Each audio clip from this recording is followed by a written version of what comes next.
Chapter 26. One today is better than 10 tomorrows, German proverb. The next day was a Sunday, which gave us some much needed time at home to rest, bathe away at least 5 layers of caked on dirt, and gulp down the food from Anna's mother as if we hadn't seen anything edible for weeks. The tunnel had made us both noticeably thinner, but we were also more muscular in our arms and shoulders. While I liked feeling stronger, I also knew it was important for us to eat enough to avoid looking like we were in the process of starving. People had begun staring at us lately, and stares invited questions. Questions led to gossip, which surely ended up in the form of reports at Stasi headquarters. Fritz and I had chosen to dedicate the day to pleasing the hidden microphones. We talked about how grateful we were to have the allotment of land, how much we're learning about gardening. We spoke of missing our mother, but being proud of her for taking care of Oma Gertrude and not burdening the state. We discussed Fritz's enthusiasm to join the military at the end of the month and my hopes to get more responsibility from the pioneers this fall. Maybe we laid it on a little thick. No doubt some of what we said brought groans from whoever was tasked with listening to us. But these conversations were only a game now. If there were any consequences for our overworked chatter, we didn't care. We wouldn't be around to face them. Fritz and I worked together to get the apartment cleaned up, but we were both delaying the worst job of all, the laundry. It had piled up over the last week and a half to something on the scale of a small mountain. Our clothes were dirty and smelly and so stiff with sweat that they practically held their shape after we had removed them. The sheets from our beds were even worse. It was bad enough now that I sometimes woke up in the morning with new dirt on my face from having slept in it in the night.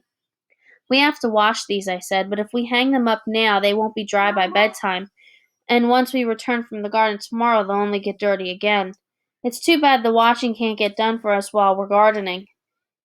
Then I stopped as if an idea snapped in my head, like someone had flipped on a light. Suddenly I knew exactly how we get rid of the dirt. I looked over at Fritz and saw a mischievous gleam in his eyes. We had the same solution in mind. I was sure of it. The pond next to the garden, Fritz said. I grinned. That was exactly my idea. On our way to the Welcome Building the next morning, Fritz and I stopped by a lumber shop for more wood and rope, and a handful of nails all for a clothesline. It would take much of the day to build, but it was absolutely worth it. While Fritz nailed the wood together to make two tall T's, I dug 2 deep holes in the ground, about 10 meters apart. We chose the spot carefully, exactly parallel to the Berlin Wall and in front of the pond. Then we set the post into the ground and filled it back in with dirt. Our posts weren't quite straight, and Fritz said they'd probably tip over in the next big wind, but I thought they were good enough for our purposes. We ran rope between them. It sagged a little, and the longer fabrics might brush against the dirt, but that was fine by me. It was time for a test. I carried a bucket of dirt from the building with a single bed sheet on top. If the guards were watching, they'd see me wash the sheet in the pond and then hang it on the clothesline to dry. With the sheet blocking their view, I would then empty the dirt into the pond, then back to the building for another load of dirt and another sheet to be washed. With the second sheet on the clothesline, I had even better cover from the guards. There was plenty of laundry to be done and endless loads of dirt to be emptied. Fritz and I worked that way throughout the week. By the end of the week, he was 10 meters in, but we were also slowing down. It took time to walk the piles of dirt from so deep within the tunnel out of the air raid shelter, and it took me more time to empty the dirt because now I had to sneak the dirt out from the building and get it to the pond, then wash and hang the sheets on those trips. And we both had to put in time on the garden because it was almost certain that at some point someone would drive by to check on us. Fritz and I began working longer hours, arriving as early as possible in the mornings and staying as late as we could at night. We were barely sleeping, eating as little as we could to get by, and working, always working. Occasionally on our trips to the Welcome Building, we walked past the platform where I had seen Dominic and Papa, but they were never there anymore. I wish they were. I wanted to let them know we were digging, as Papa wanted. I tried to remain patient, though, and keep focused on the fact that at least we were moving deeper each day.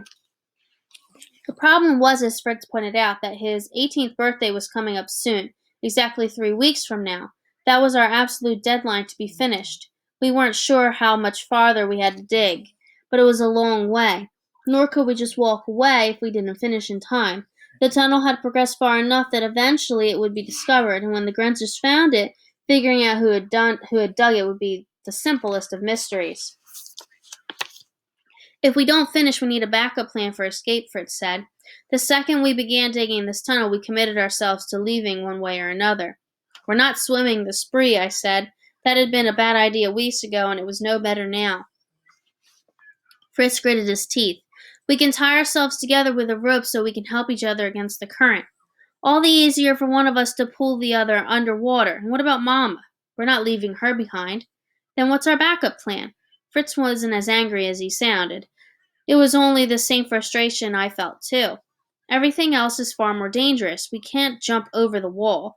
3 of us can't be smuggled across the border at once, and we know how that idea ended for Peter. So what do? I stood up and dipped the bucket in the dirt again to carry more of it outside. We'll finish this tunnel, Fritz. We'll finish this tunnel as if our lives depend on it, because now they do.